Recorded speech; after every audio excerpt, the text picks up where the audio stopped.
Hey, thanks for letting me sit here for a bit. I know you have like 85 things to do every morning, and here I am taking up a chair like someone who's about to confess to a crime. Which, honestly, I'm not. Unless disappointing my entire basketball team counts as a crime. In that case, yeah, I'm guilty. I don't really know how to start this.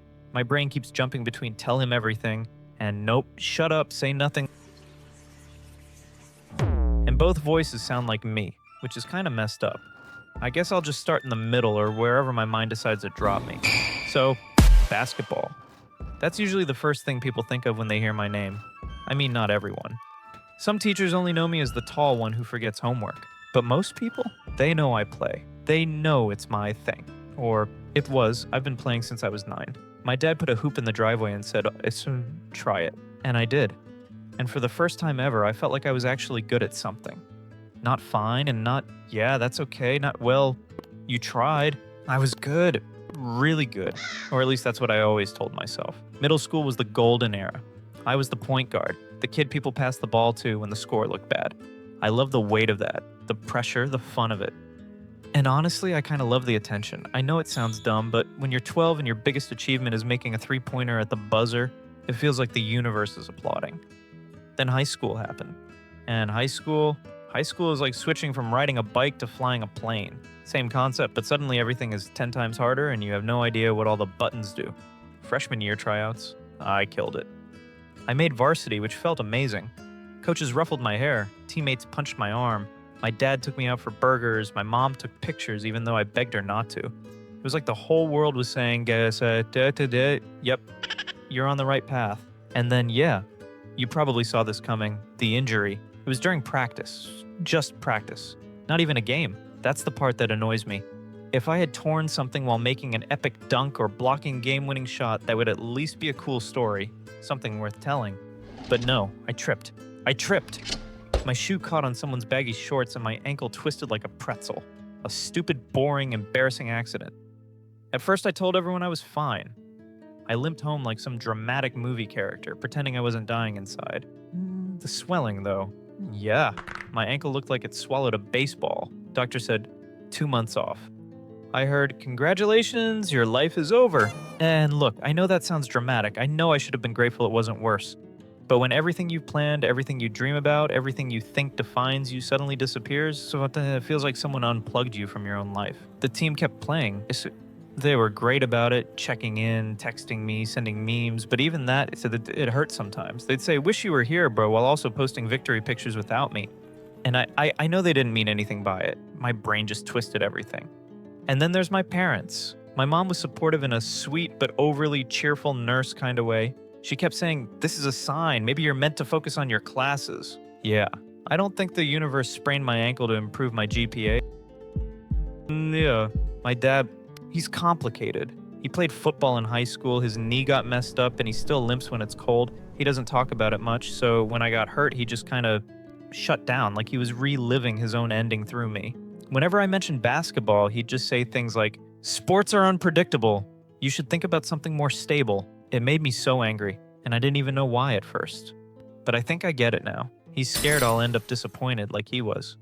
Anyway, I was supposed to do physical therapy. I did go for a while.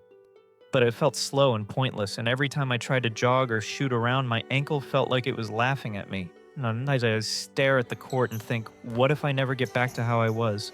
What if everyone else gets better and I stay stuck? And then the worst thought of all, what if I was never actually good and that injury just exposed the truth? So yeah, that's been fun. Meanwhile, school kept going. Tests, homework, group projects where one kid does everything and the others magically get the same grade. The usual disasters. The weirdest thing, without basketball, it's like I lost my label. People stopped saying, hey, baller, and went back to, do we know each other from somewhere? I didn't realize how much of my identity I had stuffed into that one thing until it got taken away. Some days I tried to laugh it off, like, to look at me, the dramatic teenager crying over sports. But some nights, lying in bed staring at the ceiling, it didn't feel funny at all. It felt heavy, like I'd been carrying this invisible backpack filled with bricks called expectations. I didn't talk to anyone about it because, well, teenagers don't talk about feelings, especially not guys. Especially not guys who used to play sports. But the thoughts piled up, the frustration, the fear, the guilt, The feeling like I'd let everyone down, including myself. Last week, something stupid happened. I walked past the gym during practice. The sounds, balls hitting the floor, shoes squeaking, guys shouting plays. It was like hearing a language I used to speak fluently and suddenly forgetting the words. I actually hid behind the vending machine for a second because I didn't want anyone to see my face. How dumb is that? So, yeah, that's why I'm here. I don't know what I'm supposed to do. I don't know who I am without basketball. I don't know how to stop hearing the two voices in my head. One saying, you can fight your way back. The other saying, why bother? You'll just get hurt again. I guess I want someone to tell me which voice to listen to. Or maybe just how to breathe again without feeling like I'm falling behind. And I guess that's all for now. Thank you for sharing all of that. Really, thank you. I know it probably wasn't easy. You walked in here carrying not just an injury, but months of frustration, fear, and questions about who you are and where you're headed. That kind of weight doesn't show up on an x-ray, but it's real, and you've been carrying it for a long time. As I listened to you, one thing stood out clearly. This isn't just about basketball, it's about identity. It's about suddenly losing the version of yourself you felt most confident in and not knowing how to replace the emptiness that left behind. And that's something many teenagers, especially athletes, experience but rarely talk about.